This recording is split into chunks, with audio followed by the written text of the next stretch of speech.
Monsieur Willy Michiki, bonjour. Bonjour. Vous êtes aujourd'hui en train de vous plaindre pour la Cour constitutionnelle. À vous entendre parler, plus de 200 000 voix accordées au RASOP, mais un seul siège. Quelle est la quintessence de votre démarche? Absolument, ma démarche consiste à attirer l'attention, surtout de la communauté nationale et internationale, sur les dangers que représente cette Cour. Comme vous le savez très bien, moi je suis chrétien et que la Bible dit la justice élève la nation. Lorsque une institution judiciaire aussi prestigieuse que la Cour constitutionnelle est infectée et devenue immorale, donc c'est toute une nation qui est en ruine.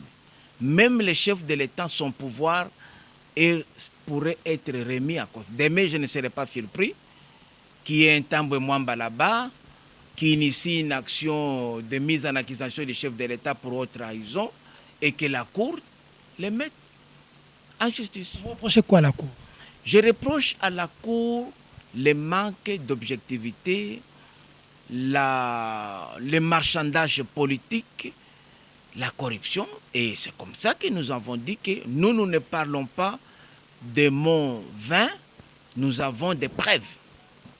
Moi-même, qui vous parle, j'ai été approché par un juge qui m'a invité dans son cabinet privé à Gombe. Ah bon? Nuitamment, comme je suis un fin politicien, je l'ai mis sous audio, je l'ai enregistré. Et j'ai rencontré un autre membre du gouvernement qui sortait, un ami qui m'a fait un clin d'œil, on fait saluer.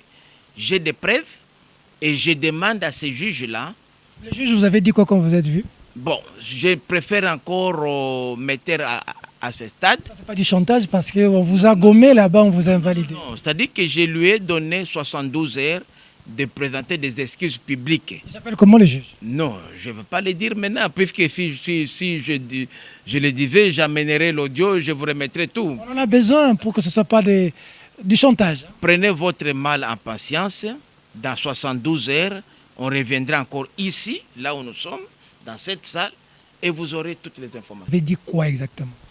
Je vous dis que déjà c'est inapproprié, vous, en tant que juge d'une haute instance judiciaire comme la Cour constitutionnelle, vous invitez un client, je suis un client en tant que requérant, dans un petit cabinet privé chez vous la nuit pour négocier son droit, puisque comme vous le savez très bien, je suis le mieux élu de Walikale, le plus élu de Walikale, mais j'étais recalé par les CEI.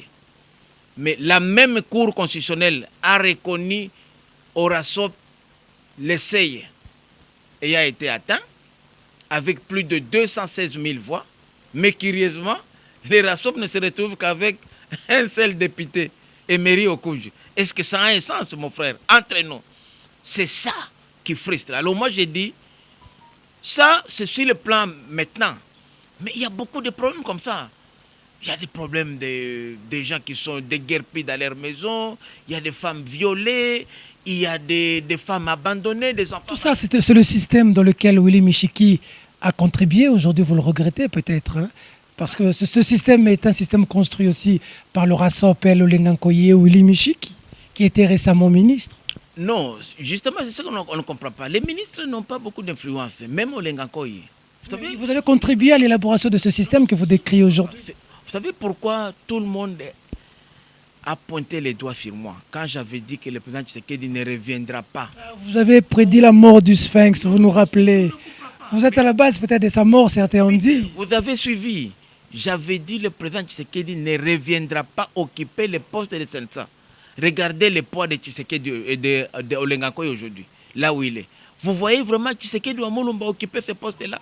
C'est pourquoi j'avais dit qu'il ne reviendra pas occuper ce poste du Sensa. Ah, vous ne l'avez pas dit qu'il ne va pas revenir parce qu'il va mourir. Parce qu'aujourd'hui, son fils est président, hein, on ne sait jamais. On n'a jamais parlé même pas de la mort. Oh, la bande est là, la vidéo est là, à la RTNC, c'était l'équipe nationale. Donc nous sommes des politiciens francs. Et ce que Félix fait aujourd'hui, le président Félix fait aujourd'hui, c'était ma stratégie. Il fallait que l'IDPS accède au pouvoir par tous les moyens. Puisque l'IDPS a la base. Regardez aujourd'hui, par exemple, elle a réussi à accéder au pouvoir, mais il n'a pas de parlementaires. Il faut maintenant chercher les moyens à les caser.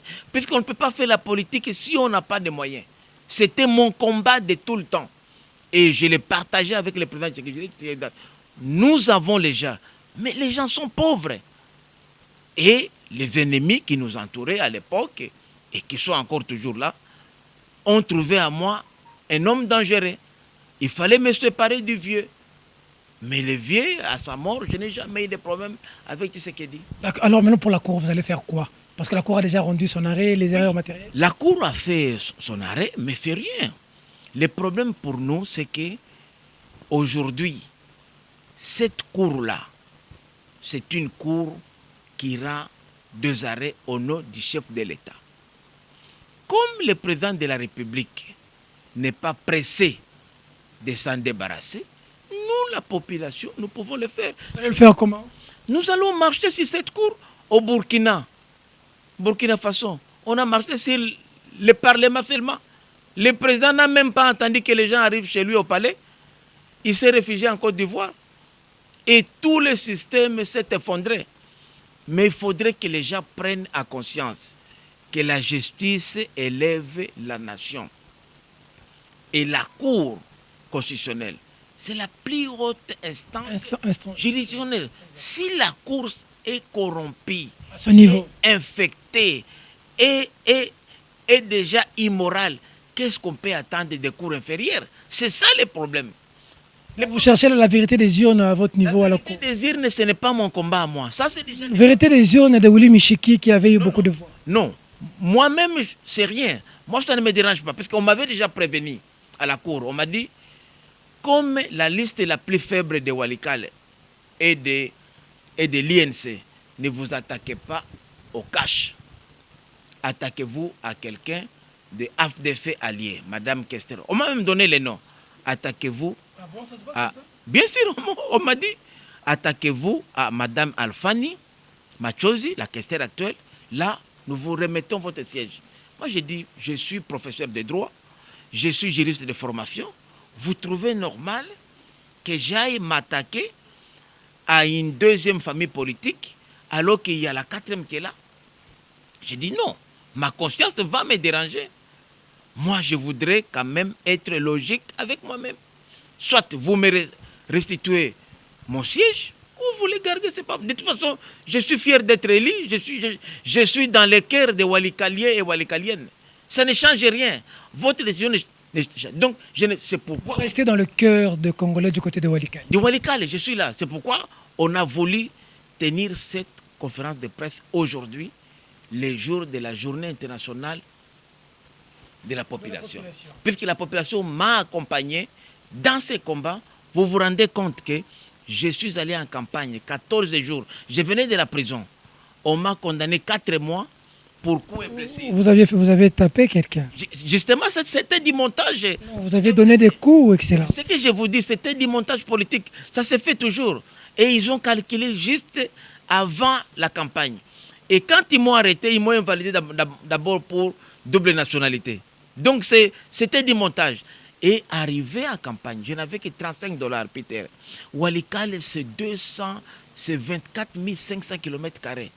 Plus grand que Congo-Brazzaville. Presque comme le Rwanda. Mais j'ai eu des centaines de chèvres, des centaines de coqs et de poules qu'on m'a donné gratuitement. Et c'est avec ça que j'ai bâti campagne. C'est pour dire que je suis fier et reconnaissant à mes électeurs. J'ai voulu profiter de cette journée d'aujourd'hui. Et lorsque la Cour se moque sur ces pauvres électeurs-là, qui n'ont rien comme revenu, qui prennent leurs poules, leur économie, vous donnent, et ils marchent sur eux comme ça, croyant faire plaisir à ces individus, ça nous disons non. Ce n'est pas seulement mon combat de moi, Willy Michiki, c'est le combat de tous les Congolais. Nous devons nous mettre ensemble pour mettre fin à ça. Dernière question, on termine parce qu'on est talonné par le temps, vous avez autre chose à faire. Un mot peut-être par rapport à l'actualité. Bahati fronde contre Joseph Kabila, Tambo Mwamba choisit FCC, Bahati chassé. Vous, en tant que politique de ce pays, réaction? Moi, je crois que Bahati a tout à fait raison. Il y a la dictature du PPRD, c'est ça. C'est-à-dire que Kabila a créé son petit cercle d'amitié. Comment quelqu'un comme Tambwe Mwamba, qui a été incapable de se faire élire à Kindu, malgré ses moyens, n'a pas été élu, nous connaissons comment les sénateurs ont été élus, il n'a jamais eu un parti politique comme chef de son propre parti politique. Il est dans les soi-disant, cette histoire-là, conglomérat de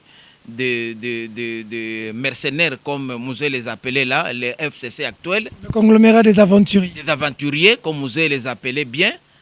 Il est là comme indépendant. Vous allez lui confier la charge d'une institution aussi importante que le Sénat, un homme sans base politique, rien du tout. Pourquoi on fait ça? Puisqu'on veut prendre ce monsieur-là, puisque ce monsieur-là est recherché par la justice internationale. Comme c'est quelqu'un qui a tout perdu, il aura une seule mission, mettre en accusation le chef de l'État en vue de reprendre le pouvoir. Et c'est lui qui sera là. C'est tout. C'est ça la démarche. Alors, un homme comme Bahati, sa famille politique, c'est la deuxième famille politique. Pourquoi ne pas lui donner aussi, lui aussi, une institution? C'est ça la démocratie, non? Alors, donc, Bahati est tout à fait logique. Moi, à la place des autres sociétaires du FCC, ils devraient comprendre qu'ils ne trouveront rien. Et Kabila est très malin. Il fait ça avant la sortie du gouvernement. Pourquoi? Puisque après la sortie du gouvernement, le FCC va disparaître. Tous ces conglomérats-là d'aventuriers, ils vont tous disparaître, chacun. C'est pourquoi je demande au président Tshisekedi de ne pas faire sortir le gouvernement aujourd'hui, avant que le bureau du Sénat sorte. Puisque quand ça sort, c'est fini. Quand ça sort, c'est fini. C'est pourquoi j'ai dit aujourd'hui, le FCC, il n'y a pas de démocratie. Ils préfèrent des mini-frétins, des gens qui ne pèsent pas. C'est l'homme de Kingakati qui dirige par des mots d'ordre. Mais c'est lui qui dirige tout, avec ses petits pions, les Néhémis, les autres là, qui l'utilisent. On connaît les petits jets. Moi, j'étais au gouvernement avec eux. Pourquoi je les ai quittés? Et vous dirigez aussi de la même manière. Ils ont voulu me diriger, mais j'ai dit niet. Je ne suis pas un petit, moi je suis un homme d'État. Je suis un homme d'État. Vous avez refusé? Aucun homme d'État ne peut être dans le FCC, je vous dis. Oh. Aucun homme d'État, ce sont des mini-frétins. Si tu oses la tête, on te fout dehors. Moi, je ne peux jamais être dans le FCC. Jamais. Puisque j'ai vécu avec eux, je connais les petites combines qu'ils font. Au moment donné, au moment opportun, on va en parler. Oui. Donc, la mission de Tambo est claire. Mettre en accusation Félix Tshisekedi et le remplacer, reprendre le pouvoir. Meshiki, merci. Merci beaucoup, Peter.